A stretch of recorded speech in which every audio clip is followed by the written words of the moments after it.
Hello, this is Elise and I'm going to be showing you how to do the bobbles in my little frog pattern.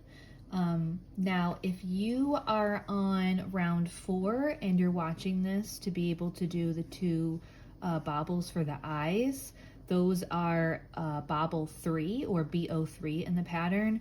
I'm going to be showing you how to do the bobble 4, which is BO4 first, and then I will be showing you how to do the 3 bobble, which is BO3.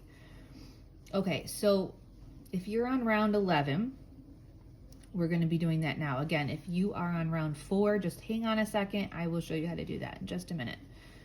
So for the bobble 4, in the front loop only, so in the pattern it says BO4 FLO, that's bobble 4 front loop only. You're going to go ahead and yarn over like you're going to do a double crochet, and you're going to go into the front loop. Sorry, that's kind of hard to see.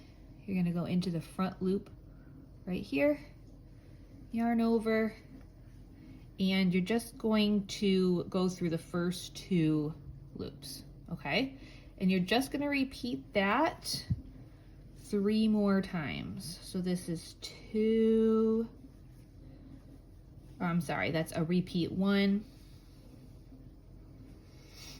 repeat 2, and then repeat it 1 more time for a 3. So you do it once and then repeat it 3 more times so that there are 5 loops on your hook. 1, 2, 3, 4, 5. Okay?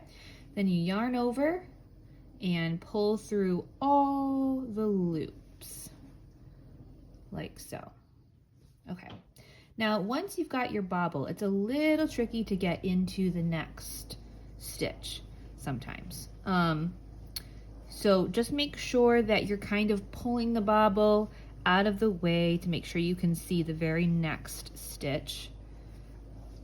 Okay, so I can see mine's right here.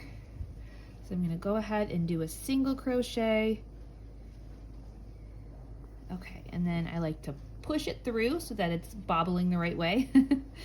And I kind of tighten it up a little bit. So I kind of give my yarn a pull to kind of tighten up, make sure it's a nice tight single crochet. Okay, now in the pattern for row 11, it says to do after this first bobble 4, it says to do a single crochet and then a decrease. So I'm going to go ahead and do my decrease. There we go.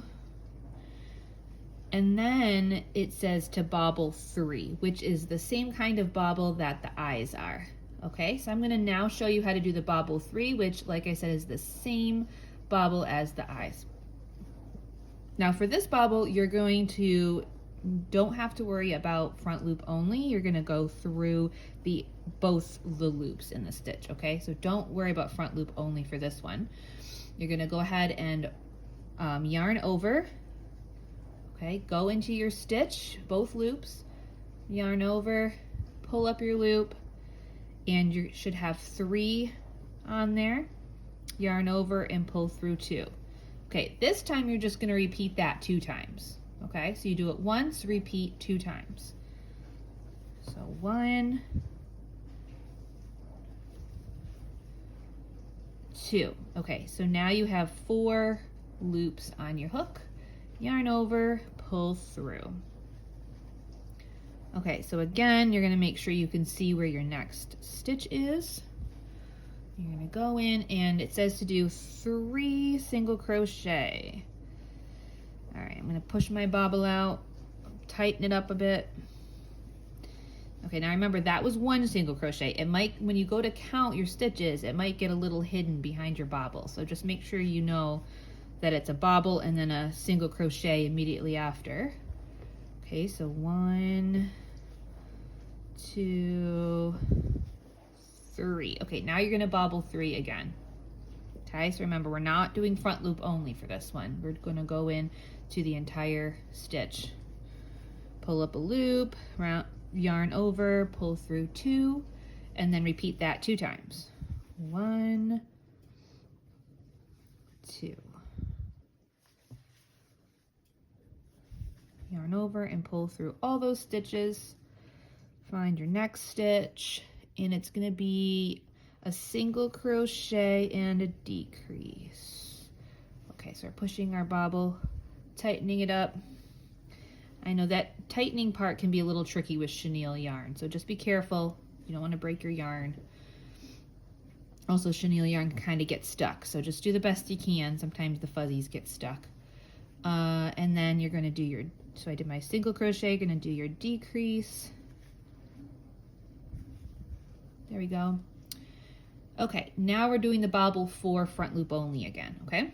So yarn over, go into just the first loop, the front loop. Go ahead and yarn over again, and pull through 2, and then repeat that 3 times. So 1, oops, 2, oof, it's a little tight. There we go. 2, and then 3. Now, there have been times that I've done this and then realized, oops, I went through both loops by accident, just because when you're doing that many bobbles, sometimes it's hard to see what loops in a stitch you're going through. But nope, I can see the back loop behind. So you can always check and make sure you can see that back loop if you want. Also, sometimes it's easy to accidentally go into more than one stitch instead of going into all the same stitch. So you can check that as well. You can kind of pull apart, pull on your work, and just kind of make sure that you just went into that one stitch. I saw some extra back loops, so I wasn't sure, but that was for my decrease, so I'm all good.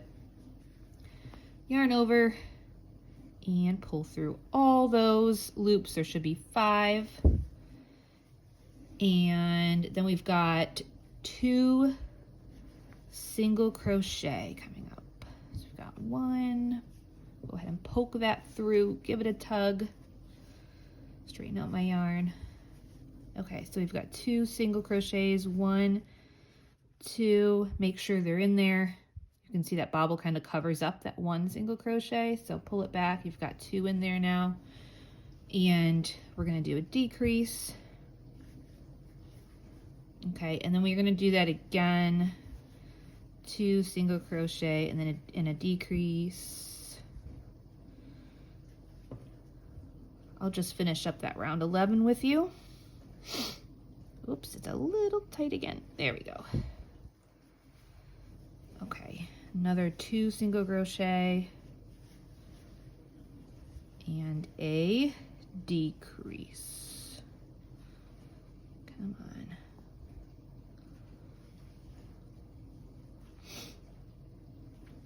on. Okay, it's gonna go. There we go. Okay. And that is the end of round 11. I hope that was helpful. If you ever need to ask a question, if you're confused about something in the pattern, or you find a mistake that I need to fix and it's confusing you, or you just want to let me know, please always feel free to reach out to me. You can always message me on Instagram, which is at catsandhats_crochet, or you can email me at catsandhatscrochet@gmail.com.